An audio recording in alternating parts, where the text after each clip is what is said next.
Değerli kamu görevlileri, kıymetli basın mensupları, hepinizi saygıyla selamlıyorum. Basın açıklamamıza hepiniz hoş geldiniz. Tüm Hazirun'un Miraç Kandilini kutluyorum.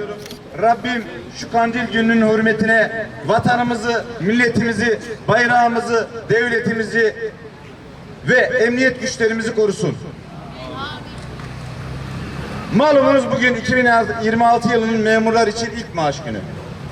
Bugün kamu görevlileri olarak, memur senayilisi olarak ücrette dengesizlik, gelirde adaletsizlik, kamuda huzursuzluk bitsin diye Türkiye'nin 81 ilinde meydanlardayız. Kamu işvereni ve hakem 7 ve 8. dönem toplu sözleşmelerde memurlara reva gördüğü zam rakamlarıyla sadece memuru enflasyona ezdirmekte kalmadı, aynı zamanda kamu personeli arasındaki ücret dengesini de tamamen bozdu. Aynı ücret çarpıklığı 2023 yılında da yaşandı. Ancak Sayın Cumhurbaşkanımız o dönemde bu çarpıklığı gördü ve gereğini yaptı. En düşük memur maaşını en düşük işçi maaşının üzerine çıkardı. Şimdi sistem tekrar alt üst oldu. Emeğimiz, memuriyet için okuduğumuz okullar, girdiğimiz sınavlar, döktüğümüz akıl teri yok sayıldı. Kamuda iş barışı ve huzurumuz bozuldu. Memurlar olarak şevkimiz kırıldı. Aynı odada birlikte çalıştığımız, farklı statüde olan mesai arkadaşlarımızla aramızdaki uçurumu kapatmak yerine Maliye Bakanlığı, kamu işvereni ve kamu işvereni hakem heyeti gösterdikleri tutum ve verdikleri kararla adaletsizliği derinleştirmeyi tercih ettiler. Ücretlerdeki dengesizlik ve gelirdeki adaletsizlik artık görmezden gelinemez bir noktaya geldi. Bu aşamadan sonra kamuda yaşanan huzursuzluğu artık kimse görmedim, duymadım, bilmiyorum diyemez. Bu çarpıklık derhal ve kalıcı olarak düzeltilmeli. Kamuda iş barışı ve huzuru yeniden tesis edilmelidir. Bu yapboz sisteminden artık vazgeçilmeli. 2 yılda bir sistemi bozan anlayıştan dönülmelidir. Biz memur sen olarak kamudaki bu çarpıklık parçacı düzenlemelerle değil, ancak bütüncül bir düzenlemeyle mümkündür diyoruz. Belirli kesimleri kapsayan, kamu görevlilerinin bütününün sesini duymayan ve beklentisinin yapılmasının sistemi daha da içinden çıkılamaz hale getirmekten başka bir işe yaramadığı görülmelidir. Memur sen olarak artık ülkemizin gücünü yansıtan Türkiye yüzyılına yakışır bir personel reformu istiyoruz. Kariyer basamaklarının düzeltildiği, güvencenin arttığı, ücret skalasının görev, ünvan, sorumluluk merkezli yapılandırıldığı, farklı statüler arasındaki dengesizliğin giderildiği, görev aylığıyla emekli aylığı arasındaki uçurumun kapatıldığı bir kamu personeli reformu şimdi değilse ne zaman diyoruz?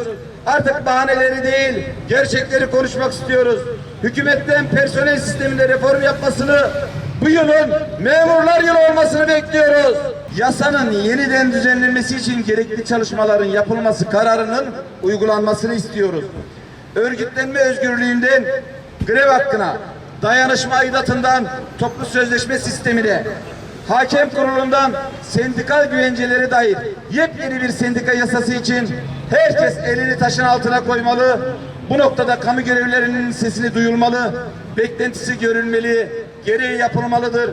Altına imza attığımız İLO sözleşmeleri başta olmak üzere uluslararası sözleşmelerin gerektirdiği düzenlemeler iç hukukumuzda daha fazla gecikmeksizin gerçekleştirilmeli. Adil bir pazarlık zeminine kavuşmak için evresel sendika ve hak özgürlükleri benimsenmeli. İLO normlarında bir sendika yasası artık gecikmeksizin hayata geçirilmelidir. Malumunuz olduğu üzere 7. dönem toplu sözleşmede beklenen enflasyon bile memura layık görülmemişti. 8. dönem toplu sözleşmesinde ise kayıplarımızın tazmin edilmesini beklerken işveren tarafı adaletsizlikte ısrar etti. Hakem de bu adaletsizliği toplu sözleşme hükmü haline getirdi. Biz kamu görevlileri olarak 81 ilde meydandan hükümete sesleniyoruz. Bu gidişata dur demenin, bu hatadan dönmenin, bu çarpıklığı düzeltmenin, gelirde adaleti sağlamanın sorumluluğu omuzlarımızdadır.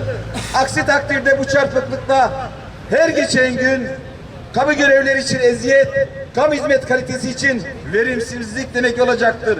Ücretlerde dengesizliğin bitirilmesi, kamudaki huzurun sağlanması ancak emekliye yansıyacak şekilde bir refah payı verilmesiyle mümkündür. Bunun ötelenmesi sadece zaman kaybı değil, telafisi imkansız sorunlara yol açmak, aynı zamanda sosyal maliyeti büyütmektir. Biz kamu görevlileri olarak imtiyaz değil, alın terimizin hakkını istiyoruz. Ayrıcalık değil, kamuda adalet istiyoruz. İş yerlerimizde huzur istiyoruz. Çalışma barışı geri gelsin istiyoruz. Biz hakkımızdan gayrısını istemiyoruz. Memur işçisiyle kamuda çalışan herkesin hakkının tamam alınmasını istiyoruz. Emeğimi hor görme, enflasyona ezdirme. Emeğimi hor görme, enflasyona ezdirme.